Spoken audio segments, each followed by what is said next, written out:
Okay, here we have a very badly set up assignment. There's no description for the students, but that stuff aside for right now. When we look at this, we look at view all submissions, and if you've got 200 students in your course, that could be a very, very big list.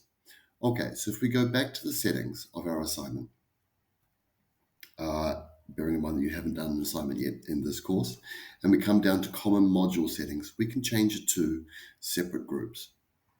So then save and display. So this means that rather than looking at all submissions, we can look at just test group or group two or whatever the groups you've already set up are, allowing teachers who are marking 50 of the 200 access to only the 50. And so once that happens, they can then download them all. That's in a later lesson. And grade them and then post them all back up with one file thing. Just quietly, if we go back to the front of the course,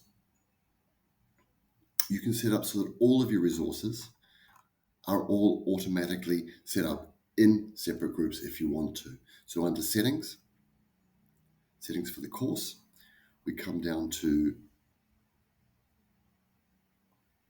groups. Right now it's under no groups. We can set it to separate groups. So that will become the default. If you force the group mode, it becomes separate groups for everything and you can't change it. Now, so let's go for no for that and separate groups. So it automatically happens. So every time you're marking a quiz or an assignment or you set up a forum, you already have those separate groups already ready to go.